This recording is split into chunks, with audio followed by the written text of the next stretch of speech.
வணக்கம். இன்றைக்கி ஒரு முக்கியமான நாள். இந்த பிப்ரவரி 10 அன்னைக்கு தமிழ்நாட்டில் நிறைய கோவில்களில் கும்பாபிஷேகம் நடந்தது. கும்பாபிஷேகம் ஏன் நடக்குது அப்படின்னா, 12 வருஷத்துக்கு ஒரு தடவை அந்த கலசத்துலேயும் அந்த கோவில் சிலைகள்லேயும் ஒளி மூலமாகவும் தண்ணீர் பல ஆறுகளில் உள்ள தண்ணிகள் மூலமாக அந்த கலசத்தில் ஐம்பூதங்கள் மூலமாக சக்தியை உண்டாக்கி கலசத்தில் வைக்கிறாங்க. கோயில் சிலைகளிலையும் மருந்துகள் வச்சு அந்த சுவாமிக்கு ஒரு சக்தியை உருவாக்குறாங்க, கோவிலை புதுப்பிக்கிறாங்க. இதனால் பார்க்கக்கூடிய பக்தர்களுக்கு நிறைய சந்தோஷம் கிடைக்குது. ஸோ அந்த வகையில் மனசுக்கு ரிலாக்ஸேஷன் நடக்குது. அந்த வகையில் இப்போது இன்றைக்கி நடந்த கும்பாபிஷேகம், நிறைய கோயிலில் அடிக்கடி கும்பாபிஷேகம் நடந்துகிட்ருக்கு. அதில் இன்றைக்கி கும்பாபிஷேகம் நடந்த கோவிலில் ஒன்று தான் தஞ்சாவூரில் இருக்கக்கூடிய மாரியம்மன் கோவில். ரொம்பவும் சக்தி வாய்ந்தது, பக்தர்களால் போற்றக்கூடியது. அங்கே போய் பார்க்கணும், கோவிலுக்கு போய் அர்ச்சனை பண்ணணும், நம்மளுடைய பிரார்த்தனைகள்லாம் நிறைவேறணும் அப்படின்னு நிறைய பக்தர்கள் இருக்காங்க. நிறைய மக்கள் நிறைய ஊர்லேருந்து வந்து மாரியம்மன் கோவிலுக்கு வருவாங்க. அப்படி சிறப்புமிக்க தஞ்சாவூர் மாரியம்மன் கோவில் பற்றி நம்ம பார்ப்போம். தஞ்சாவூர் மாரியம்மன் கோவிலை பொறுத்த வரைக்கும் இது எந்த தேவஸ்தானத்துக்கு உட்பட்டது அப்படின்னு பார்த்தோம்னா, தஞ்சாவூர் அரண்மனைக்கு தேவஸ்தானத்திற்கு உட்பட்ட கோவிலில் இந்த கோவிலும் ஒன்று.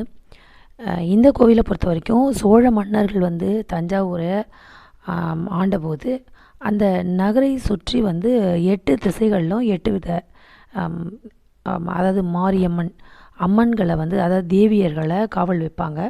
அப்படி காவல் தெய்வமாக அமைச்சாங்க. அந்த வகையில் தஞ்சாவூருக்கு கிழக்கு திசையில் உருவாக்கப்பட்ட இந்த அம்மன் தான் புன்னைநல்லூர் மாரியம்மன் கோவில். புன்னைநல்லூர் கிராமத்தில் இந்த மாரியம்மன் கோவில் இருக்கிறதுனால புன்னைநல்லூர் மாரியம்மன் கோவில்னு எல்லாராலும் சொல்லப்படுது. இது வந்து ஃபஸ்ட்டு புற்று வடிவமாக தான் தோன்றியது.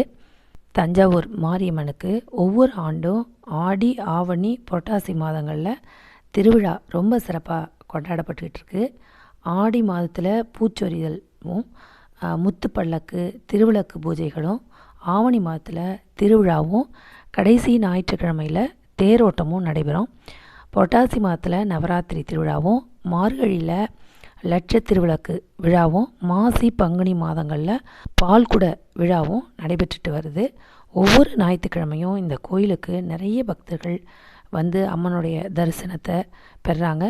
கோயிலுக்கு வரக்கூடிய பக்தர்கள் மாவிளக்கு எடுக்கிறது, உப்பு மிளகு போடுறது, வேப்பங் சேலையை உடுத்தி அக்னி சட்டி எடுப்பது, கோயில் தீர்த்தத்தில் அந்த வெள்ளை குளத்தில் வெல்லம் வாங்கி போடுறது ஆகியவற்றை அவங்க மேற்கொண்டுட்டு இருக்காங்க. பக்தர்களோட நோய்களுக்கு புற்று மண் தான் பிரசாதமாக வழங்கப்படுது. கோயிலுக்கு வந்து அம்மனை வழிபட்டால் நினைத்த காரியம் கைகூடும் அப்படிங்கிறது அந்த பகுதியோட மக்களின் நம்பிக்கை. அதனால் இங்கே வரக்கூடிய பக்தர்களோட எண்ணிக்கை நாளுக்கு நாள் அதிகமாகிட்டு தான் வருது. இந்த கோயில் சின்னதாக தான் இருந்தது. முத்துமாரியம்மனுக்கு சோழர் காலத்தில் சோழ மன்னர்களால் சின்ன கோயிலாக அமைக்கப்பட்டுச்சு. அதன் பிறகு மராட்டிய மன்னர்களால் மூலஸ்தான அந்த கோபுரம், ராஜகோபுரத்தோட கூடிய அந்த பிரம்மாண்ட கோவிலும் எழுப்பப்பட்டுச்சு. இப்போ வந்து இந்து சமய அறநிலையத்துறையோட பராமரிப்பில் இது இருக்குது.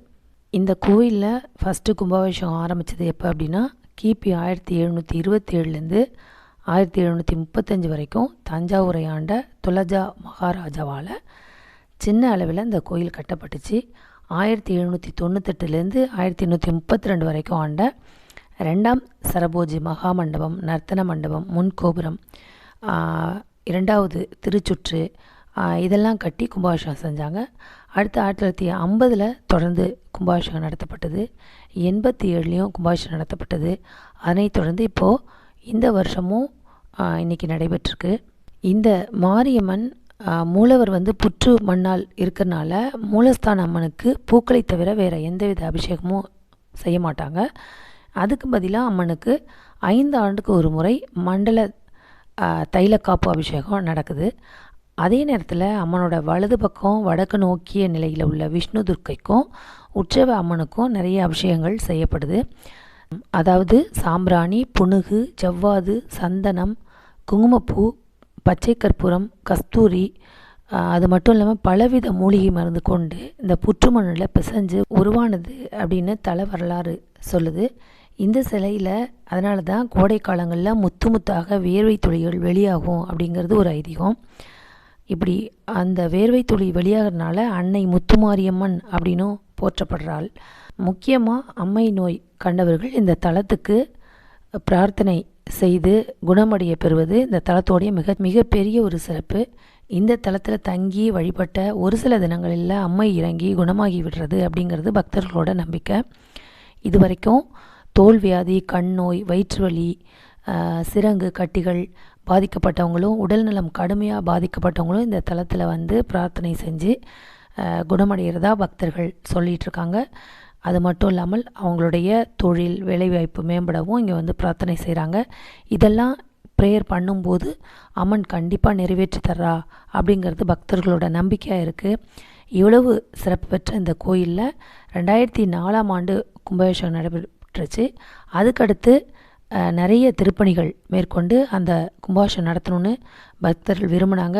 அதனை அடுத்து இன்றைக்கி அந்த கும்பாபிஷேகம் நடந்திருக்கு. இவ்வளவு சிறப்புமிக்க புன்னைநல்லூர் மாரியம்மன் கோவிலுக்கு யாரெல்லாம் இன்றைக்கி கும்பாபிஷேகம் போயிட்டு வந்தீங்க, இல்லை மற்ற நாளில் நீங்கள் இந்த கோவிலுக்கு போயிட்டு வந்திருக்கீங்களா அப்படிங்கிறத கமெண்டில் சொல்லுங்கள். நன்றி.